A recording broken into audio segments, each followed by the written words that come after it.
Not Family Enough, a story about loyalty, betrayal, and letting go. By Alex, 28.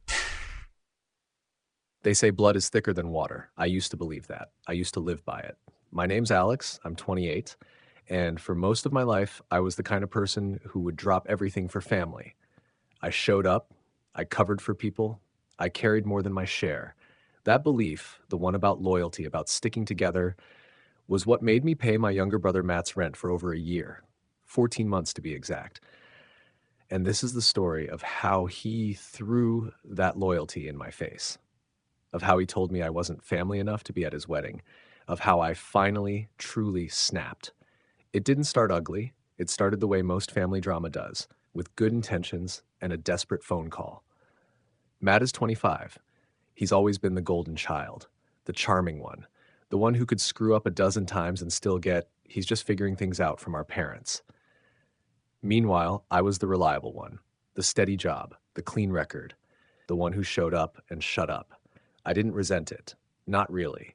Families have roles. You find yours and you play your part. Then, about a year and a half ago, Matt called me. No hey, no how are you, just panic in his voice. Bro, I'm gonna get evicted.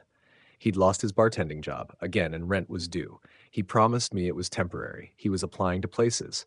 Something would come through. I sighed, but I sent the full amount. Told him to keep his head up, that things would turn around. They didn't. 1 month became 2, then 3. Every month, another $1,875. Sometimes he'd Venmo me back a few bucks with a casual thanks, man. Most months, radio silence. When I asked about job leads, I got excuses. The manager was an idiot. The hours sucked. No one was hiring. Meanwhile, on Instagram, I saw photos. Nights out, concerts, weekend getaways with his girlfriend, Sarah. When I asked, he brushed it off. Dude, chill. Sarah paid for that trip. My buddy had free tickets. I wanted to believe him. I really did. But that knot in my gut, it was growing. Then came the phone call that broke everything. He called one night, voice buzzing with excitement. Dude, I proposed to Sarah. We're getting married in the fall. I meant it when I congratulated him. I was happy for him. He said they were doing a small vineyard wedding out in Somerset. Classy, intimate. Then he added, a little too casually, we're keeping it kind of small, just immediate family and close friends. I laughed. I better be immediate family. Silence. We were thinking just mom and dad, he said. Sarah's got a big family and we need to keep it balanced. I blinked. Wait, you're not inviting me? It's not like that, he rushed. Sarah just wants to keep it tight. No offense, man, but we haven't really been close lately. Close? I had been paying his rent for over a year. What the hell did close mean? I've been keeping you afloat, I said, voice shaking. You live in your apartment because of me. I appreciate that. I do, he said. But come on, Alex. You've always been kinda, I don't know. You and Sarah don't vibe. You're not really part of that side of my life. That side of his life. I sat there, staring at the wall while everything in me broke. I hung up. I couldn't even respond. I told him I needed to think. I called our parents the next day. I needed to know what the hell was going on. Maybe it's a misunderstanding, my mom said gently. It's not, I said. He told me. I'm not invited. There was a pause. He mentioned something about it, said you'd probably be too busy with work anyway. I felt my face burn. You didn't say anything? You didn't ask him to include me? We didn't want to interfere, my dad said. It's their wedding. Right. Their wedding. Their rules. Then came the next message from Matt. No apology.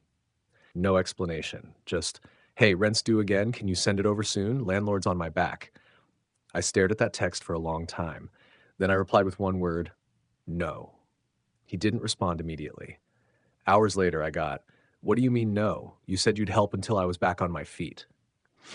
That was before you told me I'm not really your family. He left me on read.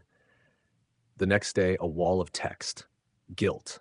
Accusations. Claims that I was making his life harder. That I was ruining the happiest time of his life. That I was abandoning him. That's when I remembered the car. 6 months earlier, his Civic died. I'd lent him my old Toyota, a car I barely used. I hadn't signed it over, but I'd handed him the keys, told him to take care of it. So I drove over to his place. When I got there, the Toyota was parked on the curb. Dirty, neglected, still in one piece. I knocked. He opened the door, eyes puffy. You here to talk like a grown-up? No, I said. I'm here for my car, he scoffed. Are you serious?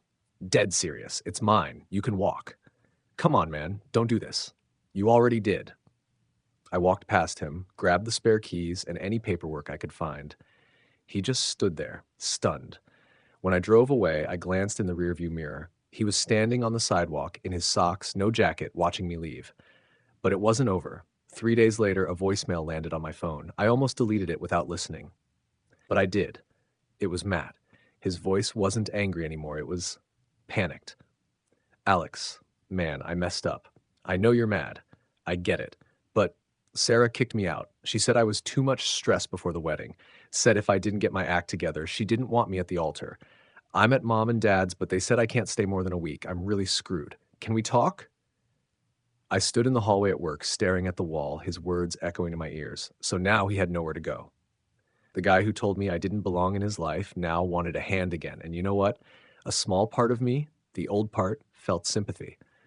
But the louder part, the part that had been ignored, used, discarded, it said, no more. I didn't call him back, not right away. 2 days later, I got home from work and found an envelope under my door.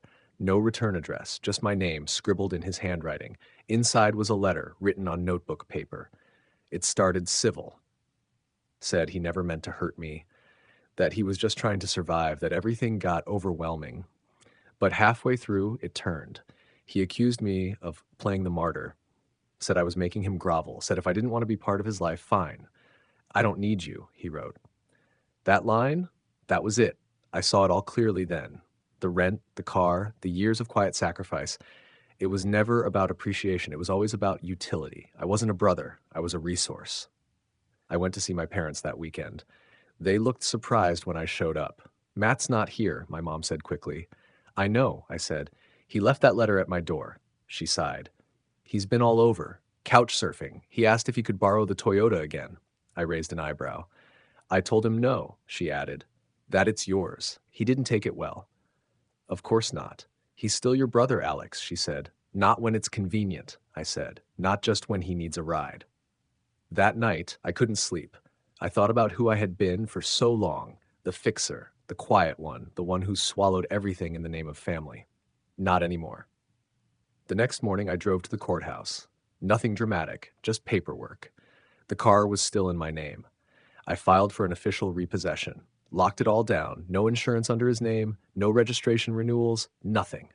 Then I went back through my records, every Venmo, every bank transfer, every dime. I printed it all out, labeled it, and I mailed copies to my parents, to Sarah. No dramatic note, just a short message, in case you ever wondered what not family enough looks like. Sarah called that night. Her voice was quiet. Alex, I didn't know it was that much. I kept the receipts, I said. He never told me, she whispered. I thought he had savings. I thought he had a job. I didn't find out until I saw a past due rent alert in his email. I didn't say anything. There's not going to be a wedding, she said finally. I wasn't surprised. He kept telling me people always let him down, she added, but I think maybe he's the one doing the letting down. The days that followed were quiet, peaceful even. Then, a week before the wedding date, a knock on my door. It was Matt. Not angry, not crying, just tired. I know you don't want to see me, he said, but I've got nowhere else to go. I didn't respond. I messed up, he said. I was selfish. But we're brothers. We're supposed to look out for each other. I looked him in the eye, really looked at him, the guy I grew up with, the kid who always landed on his feet because someone else cushioned his fall. You said I wasn't family enough, I said. And now that you need me again, I'm suddenly your brother? I didn't mean it. Yes, you did, I said. You meant it. Because you believed it. Because to you, people are only worth what they give you. He blinked, eyes shining. So what now? He asked. I sighed. Now you grow up. And I closed the door. Not with anger, not with drama, just finality. I don't know where he went. Part of me hopes he figured it out, that he finally stood on his own 2 feet, but I'm done carrying him. Some people say cutting off family is cruel. I say, being family doesn't give someone the right to keep breaking you and calling it love. Sometimes the most loving thing you can do is walk away and never look back.